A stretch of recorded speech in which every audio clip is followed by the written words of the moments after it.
विजय हुई, दोबारा विजय हुई। और मैं एक एक का नाम लेकर के कह सकता हूं, वेंकैया जी हो, अरुण जेटली हो, और हमको वो शल्य की कथा याद दिलाने वाली सुषमा स्वराज हो। लोग उत्सुकता से प्रतीक्षा करते हैं कि सुषमा जी का भाषण कब सुनने को मिलेगा। और जहां तक नरेंद्र जी की बात है, मैं उनकी तारीफ करूंगा तो लगेगा कि मेरे प्रदेश के मंत्री है, मुख्यमंत्री है, इसलिए तारीफ कर रहा। अरे मैं क्या तारीफ करूं? मुझे याद है कि जब वो चुनाव जीते थे, तो चुनाव जीतने के बाद और उनके चुनाव से पहले कैसा उनके खिलाफ विषाक्त प्रचार हुआ था, मैं तो नहीं जानता हूं, मुझे स्मरण नहीं। मैं 1951 से लेकर के देश की राजनीति में सक्रिय हूं, जब से भारतीय जनसंघ बना, तब से लेकर के आज तक किसी राजनीतिक नेता के खिलाफ इस प्रकार का विषाक्त प्रचार लगातार किया गया हो, लगातार राष्ट्रीय स्तर पर, अंतरराष्ट्रीय स्तर पर कोई कसर न छोड़ी हो। कोई उनको मौत का सौदागर कहे, कोई उनको कुछ कहे, जितना उनको किया गया। और इस बार इस विषैले ढंग से किया गया कि वो मानो प्रमाणित करना चाहते थे कि अच्छा, आप बड़ा गर्व करते हैं आपके गुजरात के मुख्यमंत्री पर, तो देखो हम कैसे पराजित कर देते हैं उनको। और जब उनकी विजय हुई थी, मुझे याद है कि हमारी संसद का अधिवेशन चल रहा था और आखिरी दिन आ गया था, और आखिरी दिन पर स्वाभाविक रूप से भाई संसद के अधिवेशन में क्या कुछ हुआ उसकी मीमांसा की जाए, उसका सिंहावलोकन किया जाए। तो इसीलिए जसवंत सिंह जी ने और सुषमा जी ने और मल्होत्रा जी ने आकर के कहा कि आज ब्रीफिंग और कोई ना हो, आप प्रेस कॉन्फ्रेंस एड्रेस करिए, आप पत्रकार सम्मेलन एड्रेस करिए। और पत्रकार सम्मेलन एड्रेस किया। और मुझे पहले अंदाजा था लोग संसद में क्या कार्रवाई उसमें दिलचस्पी रखते ही नहीं थे। लोगों की एक ही दिलचस्पी थी कि नरेंद्र मोदी का क्या हो रहा है, और नरेंद्र मोदी जीत गए फिर से, उसके क्या परिणाम निकलेंगे, फिर उनका भविष्य क्या बनेगा। और ये सारे उनके मन पर ऐसा छाया हुआ था कि एक महिला पत्रकार थी, पता नहीं वो आई है कि नहीं आई है, मुझे नहीं पता। उन्होंने सवाल पूछा मुझसे, उन्होंने कहा कि अडवाणी जी, आपको ऐसा नहीं लगता कि नरेंद्र भाई Modi is becoming larger than the party? वो पार्टी से भी बड़े हो रहे। मैंने कहा कि आपको ऐसा लगता है तो मुझे तो खुशी होती है। मैं इतना जानता हूं, एक परिवार के मुखिया के नाते, कोई भी मुखिया हो परिवार का, अगर उस परिवार में कोई एक कनिष्ठ कोई व्यक्ति है उस परिवार का, जो उस परिवार के सबसे बड़े मुखिया से भी अधिक ख्याति प्राप्त करे, लोकप्रियता प्राप्त करे, साथ प्राप्त करे, तो वो तो परिवार के लिए गर्व की बात है।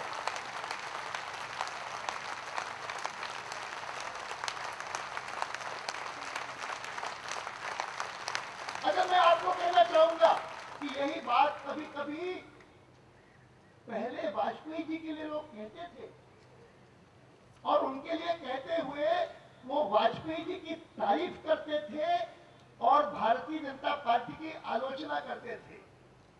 और ये जब नरेंद्र भाई के लिए कहने वाले थे तो वो दोनों की आलोचना कर रहे थे कि उनकी भी आलोचना करो और उनकी भी आलोचना करो, बीजेपी की भी। भारतीय जनता पार्टी दूसरे प्रकार की पार्टी है, जिस पार्टी में अगर कोई नौजवान, कोई युवक, कोई युवती आगे बढ़ती है, अपनी योग्यता का प्रमाण देती है, तो जैसे सुषमा जी ने कहा, यहां पर उनको कोई दिक्कत नहीं होती, वो तो बढ़ती जाएगी, आगे बढ़ती जाएगी। ये पार्टी दूसरी है, ये परिवारवाद में के चंगुल में फंसी हुई पार्टी नहीं है, एक नेता की पार्टी नहीं है। इस पार्टी की कोई विशेषता है तो इसको कभी मत भूलिए, वो ये है कि एक राष्ट्रवादी आंदोलन में से उत्पन्न पार्टी है। जिस राष्ट्रवादी पार्टी का जन्म एक राजनीतिक दल के रूप में नहीं हुआ। डॉक्टर हेडगेवार, राष्ट्रीय स्वयंसेवक संघ के जितने सारे अधिकारी हमारे संपर्क में आए, मैं जब से लेकर के स्वयंसेवक बना 14 वर्ष की आयु में, वो सब कहते थे what kind of politics can a slave country है। एक गुलाम भारत, उसमें राजनीति क्या? राजनीति तो जब भारत स्वतंत्र होगा तब होगी। और भारत जब स्वतंत्र हुआ 1947 में, 1950 में भारत का संविधान बना। इस बात को याद रखिए। यहां पर हर एक वक्ता ने डॉक्टर हेडगेवार की बात कही, डॉक्टर अंबेडकर की बात कही। भारत की जनसंघ के संस्थापक थे डॉक्टर श्यामा प्रसाद मुखर्जी। डॉक्टर हेडगेवार तो उनका देहांत हो गया 1940 में, लेकिन जब 47 में भारत स्वतंत्र हुआ और पंडित नेहरू ने अपना पहला मंत्रिमंडल बनाया, तो उस मंत्रिमंडल में जो मंत्री लिए गए, उन मंत्रियों में बाकी सब तो प्राय कांग्रेस पार्टी के सदस्य थे। लेकिन महात्मा गांधी ने नेहरू जी को अगर किन्हीं 2 मंत्रियों को अपने मंत्रिमंडल में समाविष्ट करने की सलाह दी, जिस सलाह को पंडित नेहरू ने स्वीकार किया, तो वो 2 मंत्री थे, एक डॉक्टर श्यामा प्रसाद मुखर्जी और एक डॉक्टर B.R. अम्बेडकर। ये इतिहास है और ये इतिहास हम लोगों के लिए भी एक प्रकार से मार्गदर्शक है। हम लोगों के लिए मार्गदर्शक इस नाते है कि ये दोनों शायद काफी सालों तक तो डॉक्टर अंबेडकर का कोई नाम नहीं लेता था कांग्रेस वाला। कांग्रेस वालों ने डॉक्टर अंबेडकर को स्वतंत्र भारत में कोई देन दी तो वो ये दी कि पहले आम चुनाव में 1952 के उनको महाराष्ट्र में हराया। जीतने नहीं दिया डॉक्टर अंबेडकर, हराया। अगर डॉक्टर अंबेडकर को आज हिंदुस्तान नहीं दुनिया सारी स्मरण करती है भारत के संविधान के प्रमुख रचयिता के रूप में, तो उसका श्रेय कांग्रेस नहीं ले सकती। उसका श्रेय अगर किसी को देना होगा गांधी जी को देना होगा, और गांधी जी को देते हैं। डॉक्टर मुखर्जी भी, डॉक्टर मुखर्जी उनके कारण थे जो आए, और इसीलिए जैसे ही अंबेडकर भी संविधान बन गया और फिर गांधी जी भी नहीं रहे, सरदार वल्लभ भाई पटेल भी नहीं रहे, तो फिर